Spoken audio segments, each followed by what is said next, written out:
Morning. നമ്മൾ എന്തിനെക്കുറിച്ചാണ് പഠിച്ചുകൊണ്ടിരിക്കുന്നത്? Object oriented programming കൺസെപ്റ്റുകളെ കുറിച്ച് അല്ലേ? എത്ര കൺസെപ്റ്റുകൾ നമ്മൾ പഠിച്ചു? 5. ഏതൊക്കെയാ? Object, class, data abstraction, data encapsulation, modularity. ഇന്ന് നമുക്ക് മറ്റൊരു ഇമ്പോർട്ടൻ്റ് ആയിട്ടുള്ള കൺസെപ്റ്റ് പഠിക്കാം. ഏതാന്ന് നോക്കാം. ഇൻഹെറിറ്റൻസ്. അപ്പൊ ഈ ഇൻഹെറിറ്റൻസ് എന്താന്ന് മനസ്സിലാക്കാൻ ഒരു ചെറിയ വീഡിയോ കണ്ടു നോക്കാം.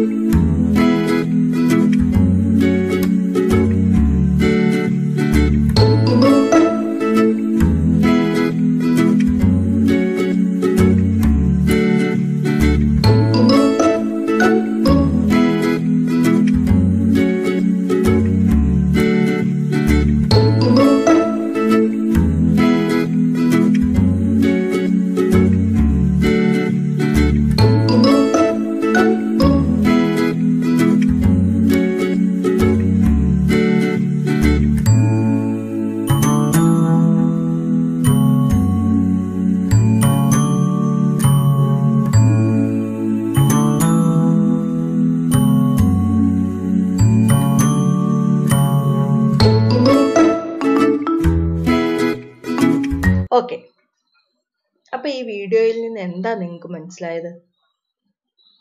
നമ്മുടെ പേരൻസിന്റെ സമ്പാദ്യമൊക്കെ ഓട്ടോമാറ്റിക് ആയിട്ട് നമ്മളിലോട്ട് എത്തിച്ചേരും. ഇനി ആ സമ്പാദ്യം മാത്രമാണോ നമുക്കുള്ളത്? അല്ല, പിന്നെയോ നമ്മുടെ സമ്പാദ്യം എന്ന് പറയുന്നത് എന്താ?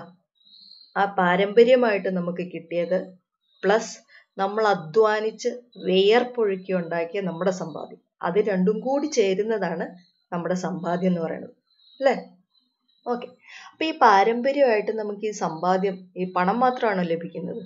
അല്ല, പിന്നെയോ ചിലരെ കുറിച്ച് നമ്മൾ പറയണ കേട്ടിട്ടുണ്ട്, അവന്റെ കണ്ണെന്ന് പറയുന്ന അവന്റെ അപ്പന്റെ അതേ കണ്ണാണ്, അല്ലെങ്കിൽ അവളുടെ മൂക്കെന്ന് പറയുന്ന അവളുടെ അമ്മയുടെ അതേ മൂക്കാണ്. പോട്ടെ, അവളുടെ മുടി എന്ന് പറയുന്ന മുത്തശ്ശിയുടെ അതേ മുടിയാണ് അവൾക്ക് കിട്ടിയിരിക്കുന്നത്. അങ്ങനെയൊക്കെ പറയണ കേട്ടിട്ടുണ്ട്, അല്ലേ? അപ്പൊ നമുക്ക് പാരമ്പര്യമായിട്ട് കിട്ടുന്നത് നമ്മുടെ പേരൻസിന്റെ മാത്രം ഗുണങ്ങളായിരിക്കുമോ?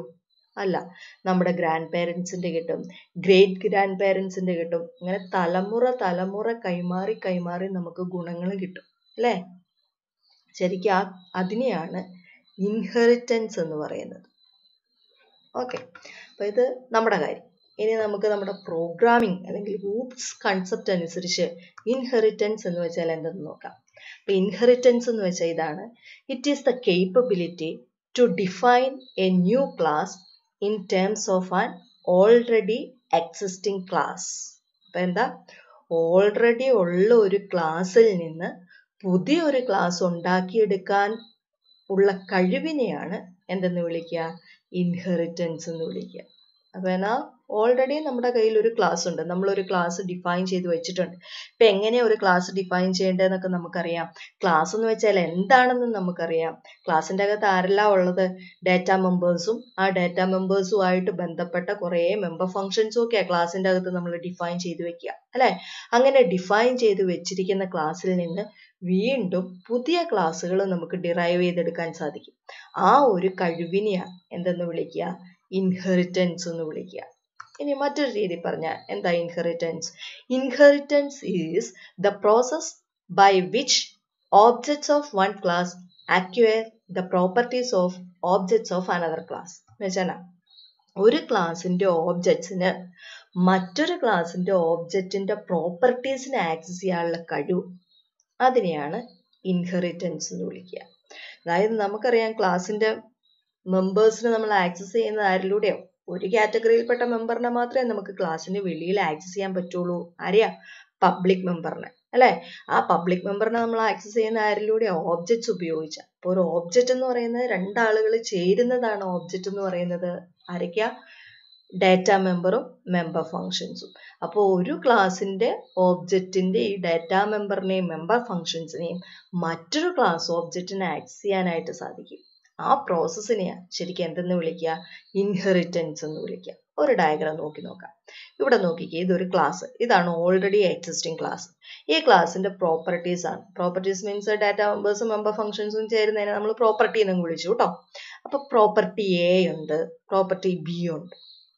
അപ്പൊ ഈ ബേസ് ക്ലാസ്സിൽ നിന്ന്, അതായത് ഓൾറെഡി എക്സിസ്റ്റിംഗ് ആയിട്ടുള്ള ഈ ക്ലാസ്സിൽ നിന്ന് ഞാൻ പുതിയൊരു ക്ലാസ് ഡിറൈവ് ചെയ്തെടുക്കുക. ഇത് അപ്പൊ ഈ ഡിറൈവ് ചെയ്തെടുക്കുന്ന ക്ലാസ്സിൽ ഓട്ടോമാറ്റിക്കായിട്ട് എന്ത് ഇൻഹെറിറ്റ് ചെയ്തിട്ടുണ്ടാകാം? ഏത് ക്ലാസ്സിൽ നിന്നാണോ ഇതിനെ ഡിറൈവ് ചെയ്തെടുക്കുന്നത് ആ ക്ലാസ്സിന്റെ എല്ലാ പ്രോപ്പർട്ടീസും ഓട്ടോമാറ്റിക്കായിട്ട് ഇതിന് വന്നു ചേരും. കൂടാതെയോ, ഈ ക്ലാസ്സിന് നമ്മളിപ്പോൾ ഡിഫൈൻ ചെയ്തതാ, ഈ ക്ലാസ്സിന് എന്തെല്ലാം പ്രോപ്പർട്ടീസ് നമുക്ക് ആഡ് ചെയ്ത് കൊടുക്കണോ ആ പ്രോപ്പർട്ടീസ് എല്ലാം അഡീഷണൽ ആയിട്ട് ഇതിന് ആഡ് ചെയ്തും കൊടുക്കുക. ഇവിടെ പ്രോപ്പർട്ടീസ് സിയും ഡിയും കൂടി ഇതിന് നമ്മൾ കൊടുത്തു വെച്ചിരിക്കും. അപ്പൊ ഈ സബ് ക്ലാസ്സിന് അല്ലെ ഈ ന്യൂ ക്ലാസ്സിന് നമ്മൾ ഡിറൈവ് ചെയ്തെടുത്ത ഈ പുതിയ ക്ലാസ്സിന് എന്തെല്ലാം പ്രോപ്പർട്ടീസ് ഉണ്ട്? എ, ബി, സി, ഡി, അങ്ങനെ ഈ ക്ലാസ്സിന്റെ എല്ലാ പ്രോപ്പർട്ടീസും കൂടാതെ ഇവരുടെ പ്രോപ്പർട്ടീസും കൂടി കിട്ടിയിട്ടുണ്ട്. അപ്പൊ പിടി കിട്ടിയോ? ഇതിനെയാണ് ശരിക്കും ഇൻഹെറിറ്റൻസ് എന്ന് വിളിക്കുക. ഇനി ഉണ്ടല്ലോ, ഈ ഓൾറെഡി ഉള്ള ഒരു ക്ലാസ്സിൽ നിന്ന് നമുക്ക് ഒറ്റ ഒരു പുതിയ ക്ലാസ് അല്ല ഡിറൈവ് ചെയ്തെടുക്കാൻ പറ്റുന്നത്. ഇഷ്ടംപോലെ പുതിയ ക്ലാസ്സുകൾ ഡിറൈവ് ചെയ്തെടുക്കാൻ പറ്റും. അങ്ങനെ ഡിറൈവ് ചെയ്തെടുക്കുന്ന പുതിയ ക്ലാസ്സിനെല്ലാം ഈ ഓൾറെഡി ഉള്ള ക്ലാസ്സിന്റെ പ്രോപ്പർട്ടീസ് കിട്ടിയിരിക്കും കേട്ടോ. അപ്പൊ ഇനി ഓൾറെഡി ഉള്ള ക്ലാസ്സിനെയും പുതിയ ക്ലാസ്സിനെയും ഒക്കെ കുറെ വിളിപ്പേരുകൾ വിളിക്കും. അതെന്താന്ന് നോക്കാം.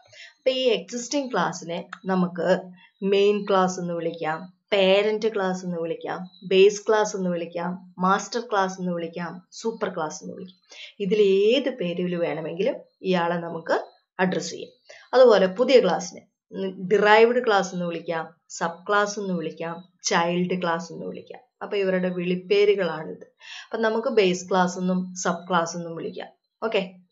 ഇനി ഈ നമ്മുടെ റിയൽ വേൾഡിൽ കാണുന്ന ഒരു ചെറിയ ഇൻഹെറിറ്റൻസിന് എക്സാമ്പിൾ നോക്കാം. അപ്പൊ നോക്കിക്കേ, ഇവിടെ കാറ്, ബസ്, ഹോവർക്രാഫ്റ്റ്, ബോട്ട്, ഇങ്ങനെ കുറെ വാഹനങ്ങൾ കൊടുത്തിട്ടുണ്ട് അല്ലെ. ഈ ഹോവർക്രാഫ്റ്റിന്റെ പ്രത്യേകത എന്താണെന്നറിയാവോ?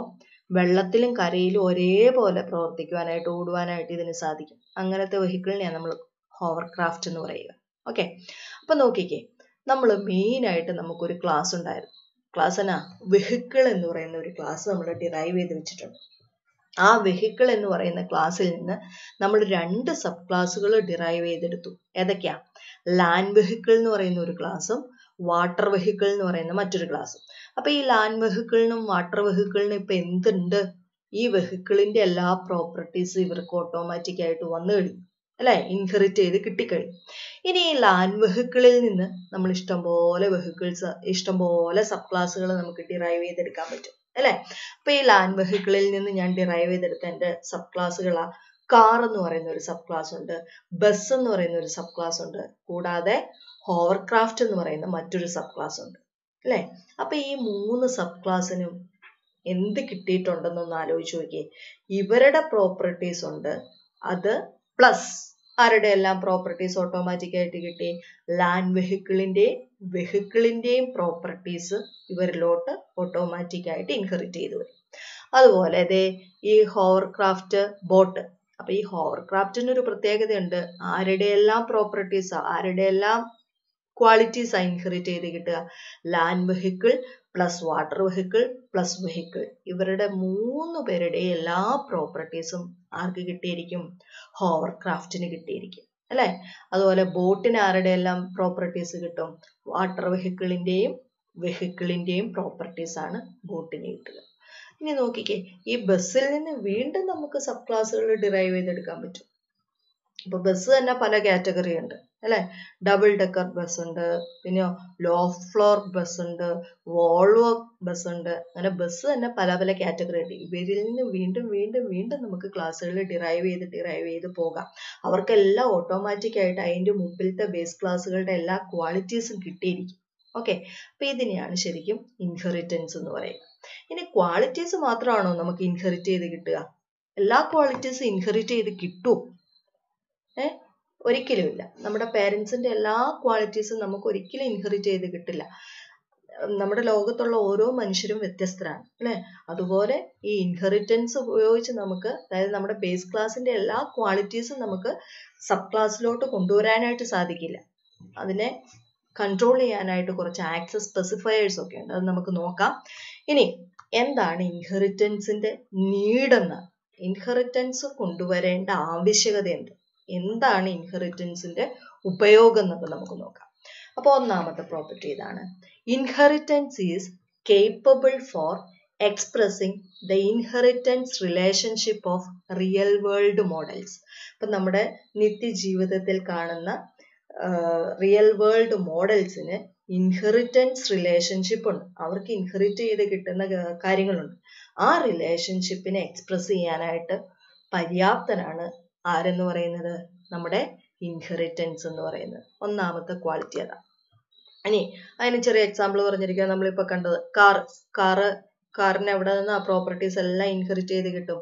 വെഹിക്കിൾ എന്ന് പറയുന്ന ആളുടെ എല്ലാ പ്രോപ്പർട്ടീസും ആർക്ക് ഇൻഹെറിറ്റ് ചെയ്ത് കിട്ടും? കാറിന്. ഇനി വെഹിക്കിൾ എന്ന് പറയുന്ന ആളുടെ മാത്രമല്ല, ഏത് കാറ്റഗറിയിൽപ്പെട്ട വെഹിക്കിളിന്റെ എല്ലാ പ്രോപ്പർട്ടീസും കിട്ടും? ലാൻഡ് വെഹിക്കിൾ കാറ്റഗറിയിൽപ്പെട്ട വെഹിക്കിളിന്റെ പ്രോപ്പർട്ടീസ് എല്ലാം ഓട്ടോമാറ്റിക് ആയിട്ട് കാറിന് ഇൻഹെറിറ്റ് ചെയ്ത് കിട്ടും. അത് നമ്മൾ കണ്ടതാണ് അല്ലെ. അപ്പൊ റിയൽ വേൾഡ് മോഡൽസിലെ ഇൻഹെറിറ്റൻസ് റിലേഷൻഷിപ്പ് എക്സ്പ്രസ് ചെയ്യാനായിട്ട് നമ്മുടെ ഊപ്സ് കൺസെപ്റ്റായ ഇൻഹെറിറ്റൻസ് നമ്മളെ ഹെൽപ്പ് ചെയ്യും. ഓക്കെ, ഇനി അടുത്ത എന്നാന്ന് നോക്കിയേ, ഇൻഹെറിറ്റൻസ് ഫെസിലിറ്റേറ്റ് റീയൂസബിലിറ്റി. അപ്പൊ എന്ത് സുഗമമാക്കി തരും? റീയൂസബിലിറ്റി എന്ന് പറയുന്ന ഒരു സൗകര്യം ആരുണ്ടാക്കി തരും? ഇൻഹെറിറ്റൻസ് ഉണ്ടാക്കി തരും. ഒന്ന് ആലോചിച്ച് നോക്കിയേ, എന്താ ഈ പോയിന്റ് കൊണ്ട് ഉദ്ദേശിക്കുന്നതെന്നൊന്ന് ആലോചിച്ച് നോക്കിയേ. എന്തായിരിക്കും? ഓൾറെഡി ഉള്ള ഒരു ക്ലാസ്സിൽ നിന്ന് പുതിയൊരു ക്ലാസ് നമ്മൾ ഡിറൈവ് ചെയ്തെടുക്കുക. അപ്പൊ ആ ഓൾറെഡി ഉള്ള ക്ലാസ്സിന്റെ എല്ലാ പ്രോപ്പർട്ടീസും എവിടെ കിട്ടും? പുതിയ ക്ലാസ്സിൽ കിട്ടും. അപ്പൊ ആ പുതിയ ക്ലാസ്സിൽ നമ്മൾ വീണ്ടും ആ ഓൾറെഡി ഉള്ള ക്ലാസ്സിന്റെ പ്രോപ്പർട്ടീസ് ഡിഫൈൻ ചെയ്യേണ്ട കാര്യമുണ്ടോ? ഇല്ല. അതിനെ നമുക്ക് അവിടെ റീയൂസ് ചെയ്യാം.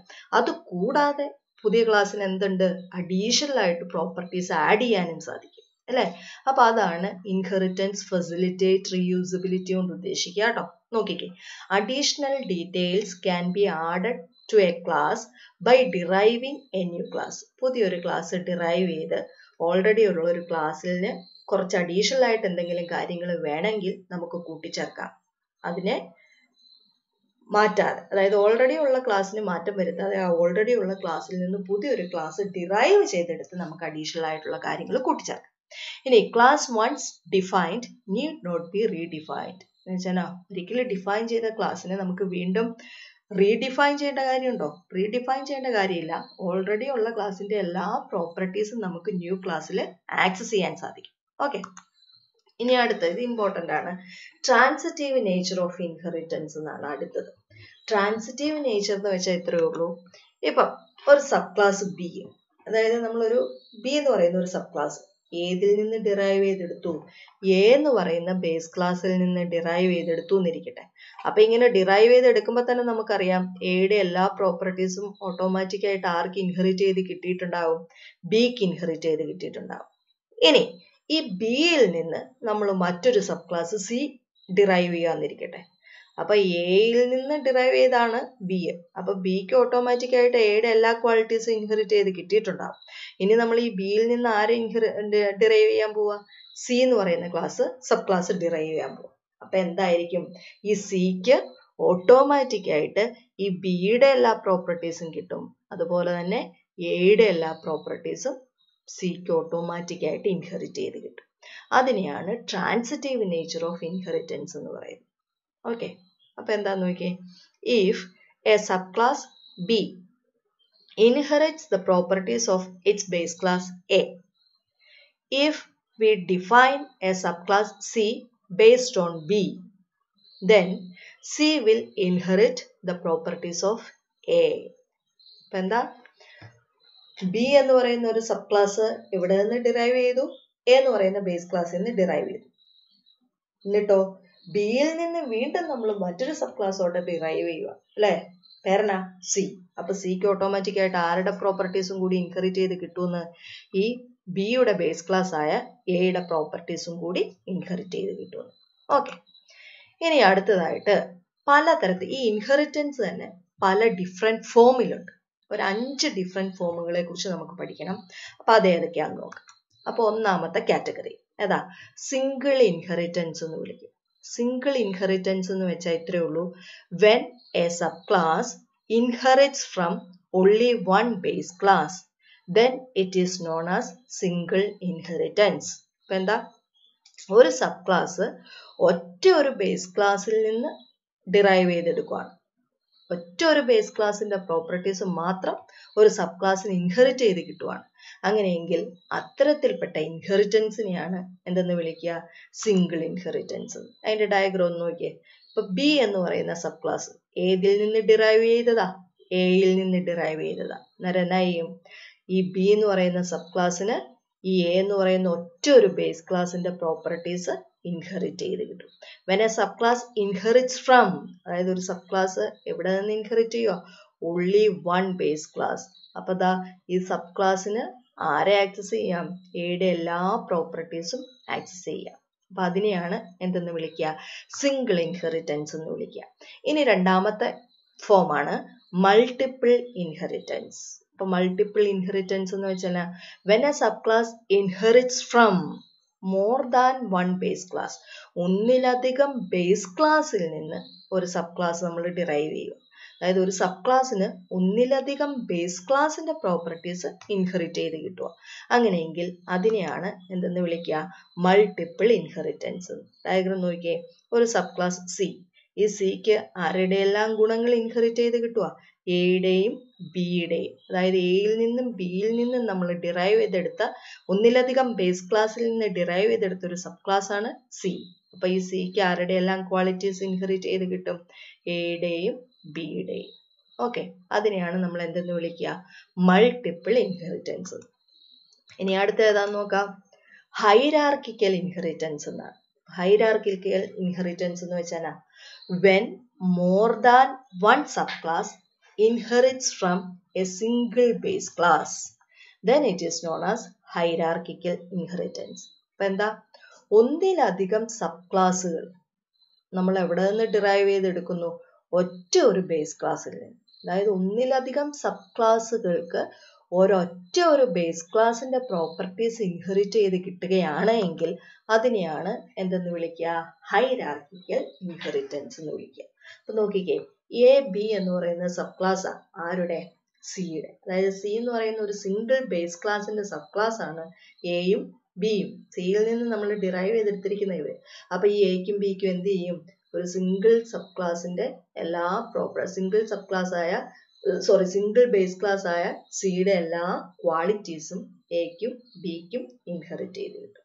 അതിനെയാണ്. അപ്പൊ എന്നാ, when more than one sub classes, ഒന്നിലധികം സബ് ക്ലാസ്സുകൾ inherits from a single base class, ഒറ്റ ഒരു ബേസ് ക്ലാസ്സിൽ നിന്ന് ഇൻഹെറിറ്റ് ചെയ്തെടുക്കുകയാണെങ്കിൽ അതിനെയാണ് ഹൈറാർക്കിക്കൽ ഇൻഹെറിറ്റൻസ് എന്ന് വിളിക്കുക.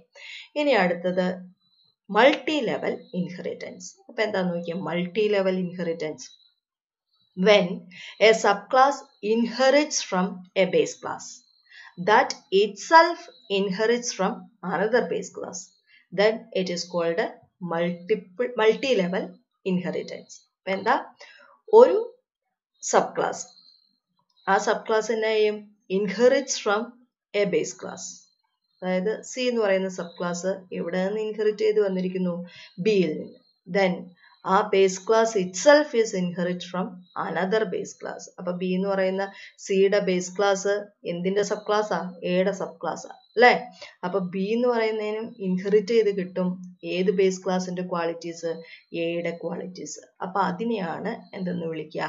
Multi level inheritance. അപ്പൊ when a sub class inherits from a base class that itself inherits from another base class. ഇതിനെയാണ് എന്തെന്ന് വിളിക്കുക? മൾട്ടി ലെവൽ ഇൻഹെറിറ്റൻസ് എന്ന് വിളിക്കുക.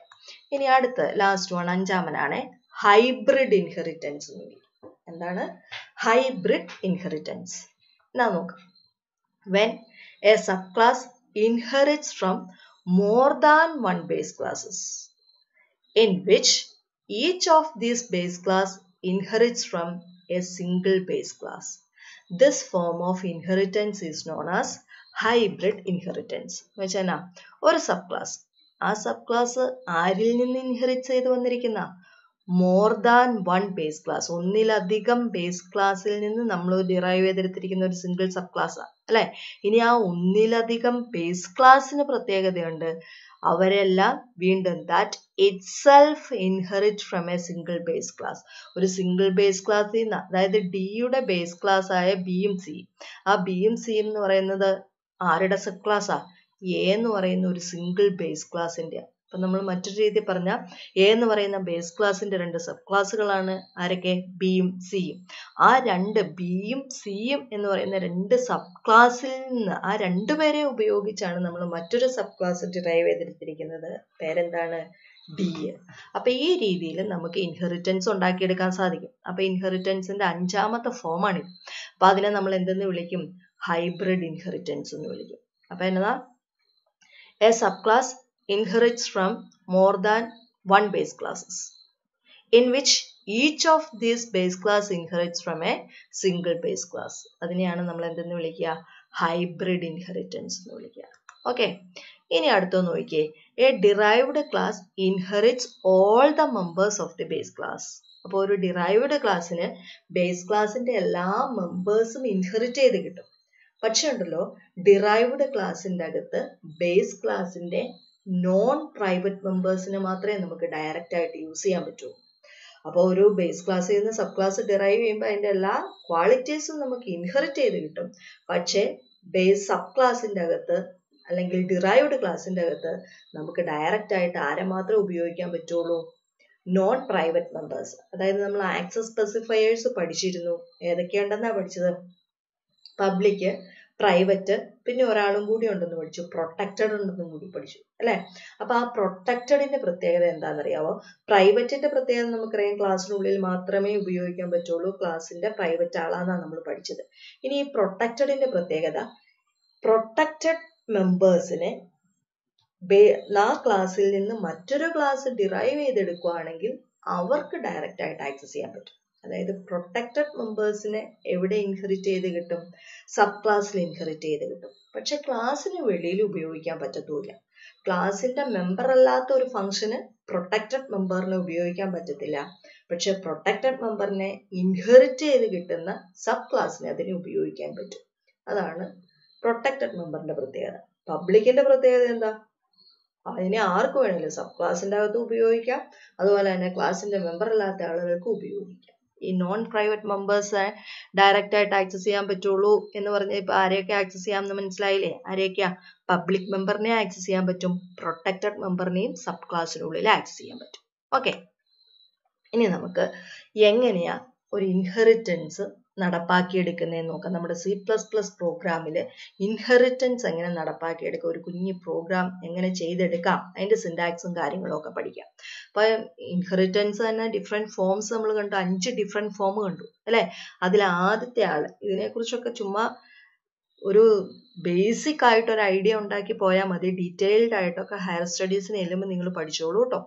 ഓക്കെ, അപ്പൊ നമ്മൾ സിംഗിൾ ഇൻഹെറിറ്റൻസ് എന്നാൽ എന്തെന്ന് നോക്കുക. സിംഗിൾ ഇൻഹെറിറ്റൻസ് എന്ന് വെച്ചാൽ എന്തെന്ന് നിങ്ങൾക്കറിയാം. എന്താ? ഒരു ബേസ് ക്ലാസ്സിൽ നിന്ന് ഒറ്റ ഒരു സബ് ക്ലാസ് ഡിറൈവ് ചെയ്തെടുക്കുകയാണെങ്കിൽ അതിനെ നമ്മൾ എന്തെന്ന് വിളിക്കുക? സിംഗിൾ ഇൻഹെറിറ്റൻസ് എന്ന് അല്ലെ. Deriving a class from a single base class is called single inheritance. ഇനി സിംഗിൾ ഇൻഹെറിറ്റൻസ് നടപ്പാക്കിയെടുക്കുന്നതിന്റെ സിന്റാക്സ് ഒന്ന് നോക്കാം. സിന്റാക്സ് ഇത്രയേ ഉള്ളൂ. ഇതാ, ഒരു ക്ലാസ്സിൽ നിന്ന് മറ്റൊരു ക്ലാസ് ഡിറൈവ് ചെയ്തെടുക്കാനും നമ്മളെ ഹെൽപ്പ് ചെയ്യുന്ന കീവേഡ് ക്ലാസ് എന്നുള്ള കീവേഡ് തന്നെയാണ്. അത് കഴിഞ്ഞാൽ സ്പേസ്, പിന്നെ ഡിറൈവ്ഡ് ക്ലാസ് നെയിം, പിന്നെ ഒരു കോളൻ, ആക്സസ് സ്പെസിഫയർ, പിന്നെ സ്പേസ്, ബേസ് ക്ലാസ് നെയിം, പിന്നെ കേളി ബ്രേസസിനുള്ളിൽ ഈ ഡിറൈവ്ഡ് ക്ലാസിന്റെ ഡെഫിനിഷൻ, എന്നിട്ട് കേളി ബ്രേസസും ക്ലോസ് ചെയ്ത് സെമി കോളൻ ഇട്ട് അവസാനിപ്പിക്കും. അപ്പോൾ ഒരു സിംഗിൾ ഇൻഹെറിറ്റൻസ് നടപ്പാക്കിയെടുക്കുന്ന ഒരു പ്രോഗ്രാമിൽ അല്ലെങ്കിൽ ഒരു സോഫ്റ്റ്വെയർ ഡെവലപ്പ് ചെയ്തെടുക്കുമ്പോൾ ഈ സിംഗിൾ ഇൻഹെറിറ്റൻസിന്റെ ആദ്യത്തെ ഫോമായ സിംഗിൾ ഇൻഹെറിറ്റൻസ് എങ്ങനെയാ നടപ്പാക്കിയെടുക്കുന്നത്, അതിനാവശ്യമായിട്ടുള്ള സിന്റാക്സ് ആയി എഴുതിയിരിക്കുന്നത്. അപ്പൊ ഇതിൻ്റെ അകത്ത് ഓരോന്നും എന്നാന്ന് നമുക്ക് നോക്കാം. അപ്പൊ ക്ലാസ് എന്നുള്ള എന്നാന്ന് നമുക്കറിയാം, എന്നതാ? കീവേഡാന്ന് നമ്മൾ പഠിച്ചു വെച്ചിട്ടുണ്ട്. ഇനി ഈ ഡിറൈവ്ഡ് ക്ലാസ് നെയിം, അതായത് പുതിയതായിട്ട് നമ്മൾ ഉണ്ടാക്കിയെടുക്കാൻ പോകുന്ന ഓൾറെഡി ഉള്ള ഒരു ക്ലാസ്സിൽ നിന്ന് നമ്മൾ ക്രിയേറ്റ് ചെയ്തെടുക്കാൻ പോകുന്ന പുതിയ ക്ലാസ്സിന്റെ പേരാണ് ഡിറൈവ്ഡ് ക്ലാസ് നെയിം കൊണ്ട് ഉദ്ദേശിക്കുക. അത് നമ്മളാ കൊടുക്കുക. അപ്പൊ നമ്മൾ കൊടുക്കുന്ന ഒരു ഐഡന്റിഫയർ ആണ് ഈ സ്ഥാനത്ത് വരുന്നത്. അത് കഴിഞ്ഞാൽ നിർബന്ധമായിട്ട് എന്തിട്ട് കൊടുത്തിരിക്കണം? കോളൻ ഇട്ട് കൊടുത്തിരിക്കണം. അത് കഴിഞ്ഞാൽ ആക്സസ് സ്പെസിഫയർ. അപ്പൊ നമ്മുടെ ആക്സസ് സ്പെസിഫയർ ഏതൊക്കെയാന്ന് നമുക്കറിയാം. പ്രൈവറ്റ്, പബ്ലിക്, ഇപ്പൊ നമ്മൾ പറഞ്ഞ പ്രൊട്ടക്റ്റഡ്, ഇങ്ങനെ 3 പേരെ നമുക്ക് ആക്സസ് സ്പെസിഫയർ ആയിട്ട് വെക്കാം. അപ്പൊ ഇതിൽ ഈ ആക്സസ് സ്പെസിഫയർ ആണ് ബേസ് ക്ലാസിന്റെ ഏതെല്ലാം മെമ്പേഴ്സിനെ ഡിറൈവ്ഡ് ക്ലാസിന്റെ ഏതെല്ലാം മെമ്പറുകളായിട്ട് ആക്സസ് ചെയ്യാമെന്ന് തീരുമാനിക്കുന്നു. അതായത് ഇച്ചിരി വേറൊരു രീതി പറയുവാണെങ്കിൽ ബേസ് ക്ലാസ് മെമ്പേഴ്സിനെ ഡിറൈവ്ഡ് ക്ലാസിന്റെ ഏതെല്ലാം മെമ്പേഴ്സ് ആയിട്ട് ആക്സസ് ചെയ്യാമെന്ന് തീരുമാനിക്കുന്ന ഈ ആക്സസ് സ്പെസിഫയർ. എന്ന് വെച്ചാൽ ഇപ്പൊ ഞാനിവിടെ ബേസ് ക്ലാസ്സിൽ നിന്ന് ഡിറൈവ്ഡ് ക്ലാസ്സിനെ പബ്ലിക് എന്ന് പറയുന്ന ആക്സസ് സ്പെസിഫയർ ഉപയോഗിച്ച് ഡിറൈവ് ചെയ്തെന്നിരിക്കട്ടെ.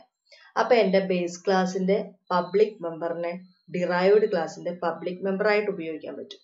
ബേസ് ക്ലാസിന്റെ പ്രൊട്ടക്റ്റഡ് മെമ്പറിനെ ഡിറൈവ്ഡ് ക്ലാസിന്റെ പ്രൊട്ടക്റ്റഡ് മെമ്പർ ആയിട്ട് തന്നെ ഉപയോഗിക്കാൻ പറ്റും. ഓക്കെ. പിന്നെയോ ഡയറക്റ്റ് ആയിട്ട് ബേസ് ക്ലാസിന്റെ പ്രൈവറ്റ് മെമ്പർ നമുക്ക് യൂസ് ചെയ്യാൻ പറ്റുമോ? പറ്റില്ല. അതങ്ങനെ വിട്ടേ. ഇനി അടുത്ത എന്റെ ആക്സസ് സ്പെസിഫയർ ഞാൻ പ്രൈവറ്റ് എന്നാ കൊടുത്തെന്നിരിക്കട്ടെ. പ്രൈവറ്റ് എന്നാ കൊടുക്കുന്നതെങ്കിൽ ഈ ബേസ് ക്ലാസിന്റെ പബ്ലിക് മെമ്പറും പ്രൊട്ടക്റ്റഡ് മെമ്പറും ആണ് നമുക്ക് ഡിറൈവ്ഡ് ക്ലാസ്സിനുള്ളിൽ ഡയറക്റ്റ് ആയിട്ട് ഉപയോഗിക്കാൻ പറ്റുന്നത് അല്ലെ. അപ്പൊ ഈ ബേസ് ക്ലാസിന്റെ പബ്ലിക് മെമ്പറും പ്രൊട്ടക്റ്റഡ് മെമ്പറും ഡിറൈവ്ഡ് ക്ലാസിന്റെ പ്രൈവറ്റ് മെമ്പറായി മാറും ആക്സസ് സ്പെസിഫയർ ഏത് കൊടുത്താല്? പ്രൈവറ്റ് എന്ന് കൊടുത്താൽ. ഓക്കെ. ഇനി ഞാൻ ആക്സസ് സ്പെസിഫയർ പ്രൊട്ടക്റ്റഡ് എന്നാ കൊടുത്തെന്നിരിക്കട്ടെ. ആക്സസ് സ്പെസിഫയർ പ്രൊട്ടക്റ്റഡ് എന്നാ കൊടുക്കുന്നതെങ്കിൽ ബേസ് ക്ലാസിന്റെ പബ്ലിക് മെമ്പറും പ്രൊട്ടക്റ്റഡ് മെമ്പറും ഡിറൈവ്ഡ് ക്ലാസിന്റെ പ്രൊട്ടക്റ്റഡ് മെമ്പറായി മാറും. ഓക്കെ. അപ്പൊ ഇത്രയും കാര്യങ്ങൾ ചുമ്മാ ഒന്ന് കേൾക്കുക, ആവർത്തിച്ച് കേട്ട് അതൊന്ന് മനസ്സിലോട്ട് വെച്ചേക്കുക. ഓക്കെ. ഇനി നിങ്ങളുടെ പുസ്തകത്തില് ഒരു ക്ലാസിന്റെ, അതായത് നമ്മുടെ സിംഗിൾ ഇൻഹെറിറ്റൻസിന് ഒരു എക്സാമ്പിൾ ചെയ്തിട്ടുണ്ട്. അപ്പൊ അതെന്നാന്നൊന്ന് നോക്കാം. അത് നോക്കി കഴിയുമ്പോൾ സിംഗിൾ ഇൻഹെറിറ്റൻസ് ഉപയോഗിച്ച് എങ്ങനെയാ പ്രോഗ്രാം ചെയ്യേണ്ടതെന്ന് ഒരു ധാരണയാവും. ഓക്കെ. അപ്പൊ നമുക്ക് ഒരു സർക്കിളിന്റെ റേഡിയസ് വാങ്ങിയെടുത്ത് ഏരിയ കണ്ടുപിടിക്കാനായിട്ട് ഒരു പ്രോഗ്രാം നമ്മൾ നേരത്തെ ചെയ്തു വെച്ചിട്ടുണ്ടായിരുന്നു അല്ലെ. അപ്പൊ ഈ പ്രോഗ്രാമിൽ നമ്മൾ ശ്രമിക്കുന്ന ഒരു കോണിന്റെ ഏരിയ കണ്ടുപിടിക്കാനാണ്. അപ്പൊ കോണിന്റെ ഏരിയ കണ്ടുപിടിക്കണമെങ്കിൽ എന്തെല്ലാം നമുക്ക് വേണം? റേഡിയസ് വാങ്ങിയെടുക്കണം, അതുപോലെ തന്നെ സ്ലാന്റ് ഹൈറ്റും കൂടി വേണം. എന്നിട്ട് ഏരിയ എങ്ങനെ കാണണേന്ന് നമുക്കറിയാം. എങ്ങനെയാ? 3.14 into R into S plus R എന്നാണ് നമ്മൾ ഇക്വേഷൻ കോണിന്റെ ഏരിയ കാണാനുള്ളത്. ഓക്കെ. അപ്പൊ നമ്മൾ കഴിഞ്ഞ പ്രോഗ്രാമിൽ ചെയ്തു വെച്ച ക്ലാസ് എന്ന് പറയുന്ന സർക്കിൾ എന്ന് പറയുന്ന ക്ലാസിന്റെ ഡെഫിനിഷൻ ഒന്നുകൂടെ ഒന്ന് ഓർമ്മയിലോട്ട് കൊണ്ടുവരാം. അപ്പൊ class space circle, class define ചെയ്യാൻ നമുക്കറിയാം. ക്ലാസ് എന്ന് പറയുന്ന കീവേഡ്, പിന്നെ സർക്കിള്. ഇനിയോ കേളി ബ്രേസസിനുള്ളിലാണ് ഈ ക്ലാസിന്റെ മെമ്പേഴ്സിനെ നമ്മൾ ഡിഫൈൻ ചെയ്യുന്നത്. അപ്പൊ കഴിഞ്ഞ പ്രോഗ്രാമിൽ നമ്മൾ പ്രൊട്ടക്റ്റഡിന്റെ സ്ഥാനത്ത് പ്രൈവറ്റ് എന്നായിരുന്നു ആക്സസ് സ്പെസിഫയർ കൊടുത്തിരുന്നത് അല്ലെ. പ്രൈവറ്റിന്റെ പ്രത്യേകത എന്താ? ഇൻഹെറിറ്റ് അല്ലെങ്കിൽ ഇവിടെ നിന്ന് ഡിറൈവ് ചെയ്തെടുക്കുന്ന സബ് ക്ലാസ്സിനുള്ളിൽ ഡയറക്റ്റ് ആയിട്ട് ആ പ്രൈവറ്റ് മെമ്പറിനെ ഉപയോഗിക്കാൻ പറ്റുമോ? പറ്റില്ല. അതുകൊണ്ട് ഇത് ഇവിടെ ആക്സസ് സ്പെസിഫയർ പ്രൊട്ടക്റ്റഡ് എന്നാക്കിയേ. പിന്നെ ഫ്ലോട്ട് ആർ. പബ്ലിക് ആയിട്ട് 2 ഫംഗ്ഷൻസ് കഴിഞ്ഞ പ്രോഗ്രാമിൽ ഉണ്ടായിരുന്നു. ഏതൊക്കെയാ? ഗെറ്റ് റേഡിയസും ഡിസ്പ്ലേ ഏരിയയും. ഗെറ്റ് റേഡിയസ് എന്ന് പറയുന്ന ഫംഗ്ഷന്റെ പണി എന്നതാ? യൂസറിന്റെ കയ്യിൽ നിന്ന് റേഡിയസ് വാങ്ങിയെടുത്ത് സൂക്ഷിക്കുക. ഇനി ഡിസ്പ്ലേ ഏരിയ എന്ന് പറയുന്ന ഫംഗ്ഷന്റെ പണി എന്നതാ? ഏരിയ കണ്ടുപിടിച്ച് ഡിസ്പ്ലേ ചെയ്യുക. അപ്പൊ ഏരിയ, സർക്കിളിന്റെ ഏരിയ കാണാനുള്ള ഇക്വേഷൻ ഒക്കെ നമുക്കറിയാം. πr², 3.14 into R into R. അപ്പൊ സർക്കിളിന്റെ ഡെഫിനിഷൻ പൂർത്തീകരിച്ചു. കേളി ബ്രേസസും ക്ലോസ് ചെയ്ത് സെമിക്കോളനിട്ട് അവസാനിപ്പിച്ചു അല്ലെ. ഇനി ഈ സർക്കിൾ എന്ന് പറയുന്ന ഓൾറെഡി ഉള്ള ക്ലാസ്സിൽ നിന്ന് നമ്മൾ പുതിയൊരു ക്ലാസ് ഡിറൈവ് ചെയ്യാൻ പോവാം. നമുക്ക് ശരിക്കും പറഞ്ഞാൽ എന്നതാ? കോണിന്റെ ഏരിയ കണ്ടുപിടിക്കണ്ടേ അല്ലെ. അപ്പൊ ഈ സർക്കിളുമായിട്ട് റിലേറ്റ് ചെയ്തിട്ടുണ്ട്. അത് കൂടാതെ അഡീഷണൽ ആയിട്ട് കുറച്ച് ഫീച്ചേഴ്സോടെ വരുന്ന ആളാ ആരെന്ന് പറയുന്നത്? കോണെന്ന് പറയുന്നത്. അപ്പൊ നമുക്ക് അഡീഷണൽ ആയിട്ടുള്ള കാര്യങ്ങൾ മാത്രം പുതിയൊരു ക്ലാസ്സിലോട്ട് ആഡ് ചെയ്ത് വെച്ചാൽ മതി അല്ലെ. അപ്പൊ ദേ ഈ സർക്കിൾ എന്ന് പറയുന്ന ഓൾറെഡി ഉള്ള ഒരു ക്ലാസ്സിൽ നിന്ന് കോൺ എന്ന് പറയുന്ന ഒരു ക്ലാസ് നമ്മൾ ഡിറൈവ് ചെയ്തെടുക്കാൻ പോവാണേ. അപ്പൊ സിംഗിൾ ഇൻഹെറിറ്റൻസ് വഴിയാണ് നമ്മൾ ഡിറൈവ് ചെയ്യാൻ പോകുന്നത്. അപ്പൊ സിംഗിൾ ഇൻഹെറിറ്റൻസ് നടപ്പാക്കുന്നതിനുള്ള സിന്റാക്സ് നമുക്കറിയാം. എന്നതാ സിന്റാക്സ്? ക്ലാസ് എന്ന് പറയുന്ന കീവേഡ്, സ്പേസ്, പുതിയതായിട്ട് ഡിറൈവ് ചെയ്തെടുക്കാൻ പോകുന്ന ക്ലാസ്സിന് കൊടുക്കുന്ന പേര്, കോളൻ, വിസിബിലിറ്റി മോഡ് അല്ലെങ്കിൽ ആക്സസ് സ്പെസിഫയർ, സ്പേസ്, ബേസ് ക്ലാസിന്റെ പേര് അല്ലെ. അപ്പൊ നോക്കിക്കേ, ക്ലാസ് ഡിറൈവ്ഡ് ക്ലാസ്സിന് കൊടുക്കാൻ ഉദ്ദേശിച്ച പേരെന്നതാ? കോൺ എന്നായിരുന്നു. അപ്പൊ കോൺ, ഇനി ഒരു കോളൻ ഇട്ടു. പബ്ലിക് എന്ന് പറയുന്ന ആക്സസ് സ്പെസിഫയർ ആണ് യൂസ് ചെയ്തിരിക്കുന്നത്. അപ്പൊ പബ്ലിക് എന്ന് പറയുന്ന ആക്സസ് സ്പെസിഫയർ യൂസ് ചെയ്താൽ എന്താ നേട്ടം എന്ന് പറഞ്ഞേ? ബേസ് ക്ലാസിന്റെ പ്രൊട്ടക്റ്റഡ് മെമ്പർ സബ് ക്ലാസിന്റെ ആരായി മാറും? പ്രൊട്ടക്റ്റഡ് മെമ്പർ തന്നെയായി മാറും. അതുപോലെ തന്നെ ബേസ് ക്ലാസിന്റെ പബ്ലിക് മെമ്പർ നമ്മുടെ സബ് ക്ലാസ്സിൽ വരുമ്പോൾ ആരായി തന്നെ മാറും? പബ്ലിക് മെമ്പറായി തന്നെ മാറും. ഓക്കെ, ഇനി കേളി ബ്രേസസിനുള്ളില് ഈ കോൺ എന്ന് പറയുന്ന ക്ലാസിന്റെ ഡെഫിനിഷനാണ് നമുക്ക് കൊടുക്കേണ്ടത് അല്ലെ. അവിടെ പ്രൈവറ്റ് ആയിട്ട് പുതിയൊരു മെമ്പർ, സ്ലാനിങ് ഹൈറ്റ് മേടിച്ചെടുക്കാനുള്ള ഒരു വേരിയബിൾ വേണം. അപ്പൊ ആ വേരിയബിൾ ഇവിടെ ഡിക്ലെയർ ചെയ്തു, ഫ്ലോട്ട് എസ് എന്നുള്ളൂ. ഇനി പബ്ലിക് ആയിട്ട് രണ്ട് ഫങ്ഷൻസ് ഉണ്ട്. ഏതൊക്കെയാ? ഗെറ്റ് കോൺ ഡാറ്റ എന്ന് പറയുന്ന ഒരു ഫംഗ്ഷനും ഉണ്ട്, ഡിസ്പ്ലേ കോൺ ഏരിയ എന്ന് പറയുന്ന ഒരു ഫംഗ്ഷനും ഉണ്ട് അല്ലെ. അപ്പം കോണിന്റെ ഏരിയ കണ്ടുപിടിക്കണമെങ്കിൽ റേഡിയസും വേണം, സ്ലാന്റ് ഹൈറ്റും വേണം വേണ്ടേ. അപ്പൊ രണ്ട് വാല്യൂസ് വാങ്ങിയെടുക്കണം. അപ്പൊ നമ്മളൊന്ന് ആലോചിച്ച് നോക്കിക്കേ, റേഡിയസ് വാങ്ങിയെടുക്കുക എന്ന് പറയുന്ന പ്രവൃത്തി നമ്മുടെ ബേസ് ക്ലാസ്സിൽ ചെയ്ത് വെച്ചിട്ടുണ്ട്, സർക്കിൾ എന്ന് പറയുന്ന ബേസ് ക്ലാസ്സിൽ. അപ്പൊ അത് ഓട്ടോമാറ്റിക് ആയിട്ട് ആ ബേസ് ക്ലാസ്സിൽ നിന്ന് ഈ കോൺ എന്ന് പറയുന്ന സബ് ക്ലാസ് ഡിറൈവ് ചെയ്തപ്പോ ഇതിന്റെ അകത്തോട്ടേക്ക് കിട്ടിക്കോളും അതിന്റെ പ്രോപ്പർട്ടി. അപ്പൊ അവിടത്തെ ആ ഫംഗ്ഷനെ ജസ്റ്റ് ഒന്ന് കോൾ ചെയ്താൽ മതി. അതായത് ഓബ്ജക്റ്റിന്റെ ഒന്നും സഹായമില്ല, ആവശ്യമില്ല, ചുമ്മാ ഗെറ്റ് റേഡിയസ് എന്നായിരുന്നു ഫംഗ്ഷന്റെ പേര് അല്ലെ. അപ്പൊ ഇങ്ങനെ ഒരു ഫംഗ്ഷനെ കോൾ ചെയ്താൽ മതി. അപ്പൊ ഇങ്ങനെ ഒരു ഫംഗ്ഷൻ കോൾ കാണുമ്പോൾ ദാ ഈ ബേസ് ക്ലാസിന്റെ അകത്തോട്ടേക്ക് കമ്പൈലർ പോയി ഇവിടത്തെ പ്രവൃത്തി ചെയ്യും. എന്നാ എൻറ്റർ റേഡിയസ് എന്ന്, എന്നിട്ട് റേഡിയസ് വാങ്ങിയെടുക്കും. ഫംഗ്ഷൻ ഡെഫിനിഷൻ അവസാനിക്കുമ്പോൾ എവിടെയാണോ കോൾ ചെയ്ത് ആ സ്ഥലത്തോട്ടേക്ക് തന്നെ തിരിച്ചു വരും. അതൊക്കെ നമുക്കറിയാവുന്ന കാര്യം. ഓക്കെ, ഇനി ഇവിടെ എൻറ്റർ സ്ലാന്റ് ഹൈറ്റ് എന്നൊരു മെസ്സേജ് കൊടുത്തു. എന്നിട്ടോ എസ് എന്ന് പറയുന്ന ഈ വേരിയബിളിന്റെ അകത്തോട്ടേക്ക് അത് വാങ്ങി സൂക്ഷിച്ചു. ഇനിയോ ഡിസ്പ്ലേ കോൺ ഏരിയ എന്ന് പറയുന്ന മറ്റൊരു മെമ്പറും കൂടിയുണ്ട്.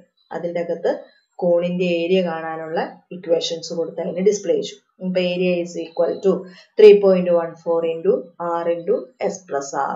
ഇത് ചെയ്യുമ്പോൾ കോണിന്റെ ഏരിയ കണ്ടുപിടിച്ച് ഡിസ്പ്ലേ ചെയ്യും. ഓക്കെ, അപ്പൊ ഇപ്പൊ നമുക്ക് സർക്കിൾ എന്ന് പറയുന്ന ബേസ് ക്ലാസിന്റെ ഡെഫിനിഷനും കയ്യിലുണ്ട്, പിന്നെയോ കോൺ എന്ന് പറയുന്ന സബ് ക്ലാസിന്റെ ഡെഫിനിഷനും കയ്യിലുണ്ട്. ഇനി ഏതെല്ലാം ക്ലാസ്സുകൾ എവിടെയൊക്കെ എങ്ങനെയൊക്കെ ഫങ്ഷൻസ് ഉണ്ടെങ്കിലും കാര്യമില്ല, ഏത് ഫംഗ്ഷനാണ് നമ്മളെ ഹെൽപ്പ് ചെയ്യാനുള്ളത്? മെയിൻ എന്ന് പറയുന്ന ഫംഗ്ഷൻ. അപ്പൊ നോക്കിക്കാൻ നമുക്ക് കോണിന്റെ ഏരിയ കണ്ടുപിടിക്കാൻ വേണ്ടിയിട്ടുള്ള ഒരു പ്രോഗ്രാം ആയിരുന്നു നമ്മൾ ചെയ്യുന്നത് അല്ലെ. അപ്പൊ കോണിന്റെ ഏരിയ കണ്ടുപിടിച്ച് വെച്ചിട്ടുണ്ട്. എവിടെയാ? കോൺ എന്ന് പറയുന്ന ക്ലാസിന്റെ മെമ്പർ ഫംഗ്ഷൻസ് ഉപയോഗിച്ച് അത് നടപ്പാക്കിയെടുത്തിരിക്കുന്നത് അല്ലെ. അപ്പൊ നമുക്കറിയാം കോൺ എന്ന് പറയുന്ന ക്ലാസിന്റെ പബ്ലിക് മെമ്പേഴ്സാ. ഈ പബ്ലിക് മെമ്പേഴ്സിനെ വെളിയിൽ യൂസ് ചെയ്യണമെങ്കിൽ എന്ത് വേണം? ഈ ക്ലാസ് ടൈപ്പിൽപ്പെട്ട ഒരു ഓബ്ജക്റ്റ് വേണം അല്ലെ.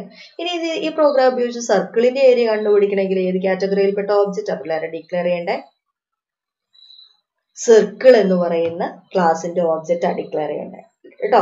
എന്നിട്ട് ആ ഓബ്ജക്റ്റ് ഉപയോഗിച്ച് അതിന്റെ ഫംഗ്ഷൻസിനെ കോൾ ചെയ്യണം. ഓക്കെ, ഇവിടെ ഇപ്പൊ കോൺ എന്ന് പറയുന്ന സബ് ക്ലാസ്സിൽപ്പെട്ട ഒരു ഓബ്ജക്റ്റ് ഡിക്ലെയർ ചെയ്തു, C1 എന്ന് പറയുന്ന ഓബ്ജക്റ്റ്. അപ്പൊ ഈ C1ന്റെ അകത്ത് ആർക്കെല്ലാം സ്പേസ് ഉണ്ട്? ദാ ഈ S എന്ന് പറയുന്ന ഡാറ്റ മെമ്പറിന് വേണ്ടിയിട്ടുള്ള സ്പേസ് അലോക്കേഷൻ നടത്തും അല്ലെ.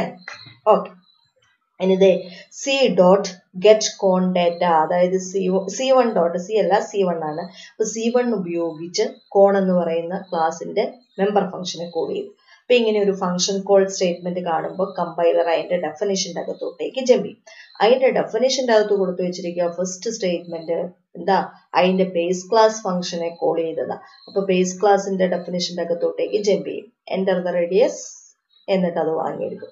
വീണ്ടും തിരിച്ചിവിടെ എത്തും. അപ്പൊ ആർ എന്ന് പറയുന്ന വേരിയബിളിന്റെ അകത്ത് എന്തുണ്ട്? റേഡിയസ് ഉണ്ട്. അപ്പൊ ഈ C1ന്റെ ആറാ. C1ന്റെ അകത്ത് ആർക്കെല്ലാം വേണ്ടിയിട്ടാ? എസ് എന്ന് പറയുന്ന പ്രൈവറ്റ് മെമ്പറും ഉണ്ട്. അതുപോലെ തന്നെ പബ്ലിക് വിസിബിലിറ്റി മോഡിൽ വന്നപ്പോ C1ന്റെ അകത്ത് ആർക്കോടെ വേണ്ടിയിട്ട് സ്പേസ് ഉണ്ട്. നമ്മുടെ സർക്കിളിന്റെ പ്രൊട്ടക്റ്റഡ് മെമ്പർ ആയ ആറിനും കൂടി വേണ്ടിയിട്ടുള്ള സ്പേസ് ഉണ്ട് കേട്ടോ. അപ്പൊ ആ C1ന്റെ ആറിന്റെ അകത്താണ് ആ റേഡിയസ് വാങ്ങി സൂക്ഷിക്കുക. ഓക്കെ, ഇനി എൻ്റർ സ്ലാൻഡ് ഹൈറ്റ് എന്ന് പറഞ്ഞ് മെസ്സേജ് കിട്ടി. അത് C1 എന്ന് പറയുന്ന ഒബ്ജക്റ്റിന്റെ എസിന്റെ അകത്ത് സൂക്ഷിച്ചു. അത്രയും കാര്യങ്ങൾ ഈ ഫംഗ്ഷൻ കോൾ നടന്നപ്പോൾ ചെയ്തെടുത്തു. ഇനി അടുത്ത വീണ്ടും തിരിച്ചിവിടെ എത്തും. അടുത്ത സ്റ്റേറ്റ്മെന്റ് എക്സിക്യൂട്ട് ചെയ്യും. C1 ഡോട്ട് ഡിസ്പ്ലേ കോൺ ഏരിയ എന്നാണ്. അപ്പൊ വീണ്ടും ഈ ഫംഗ്ഷന്റെ അകത്തോട്ടേക്ക് വരെ അതിന്റെ ഡെഫിനേഷന്റെ അകത്തോട്ടേക്ക് കമ്പൈലർ എത്തും. അവിടെ എന്നാ area is equal to 3.14 into R into S plus R. അപ്പൊ അതേ കോണിന്റെ ഏരിയ കണ്ടുപിടിച്ച് ഡിസ്പ്ലേ ചെയ്തു. വീണ്ടും തിരിച്ചിവിടെ എത്തി. അപ്പൊ നമ്മുടെ പ്രോഗ്രാം അവസാനിച്ചു. പ്രോഗ്രാം അവസാനിപ്പിച്ചപ്പോഴേക്ക് എന്ത് സംഭവിച്ചിട്ടുണ്ട്? കോണിന്റെ ഏരിയ കണ്ടുപിടിച്ച് ഡിസ്പ്ലേ ചെയ്തു. ഓക്കെ, ഇതാണ് സിംഗിൾ ഇൻഹെറിറ്റൻസിന് അല്ലെങ്കിൽ സിംഗിൾ ഇൻഹെറിറ്റൻസ് നടപ്പാക്കി വെച്ചിരിക്കുന്നത്. അപ്പോൾ ഓൾറെഡി ഉള്ള ഒരു ക്ലാസ്, ആ ക്ലാസ്സിൽ നിന്ന് നമ്മൾ മറ്റൊരു ക്ലാസ് ഡിറൈവ് ചെയ്തെടുത്തു. അപ്പോൾ ആ ഡിറൈവ് ചെയ്തെടുക്കുന്ന ക്ലാസ്സിന് ഓൾറെഡി ഉള്ള ക്ലാസ്സിന്റെ പ്രോപ്പർട്ടീസ് ഒക്കെ, അതായത് പ്രൈവറ്റ് മെമ്പർ ഒഴികെ ബാക്കി മെമ്പേഴ്സിനെയൊക്കെ ഡയറക്റ്റ് ആയിട്ട് ആക്സസ് ചെയ്യാം. Okay, thank you.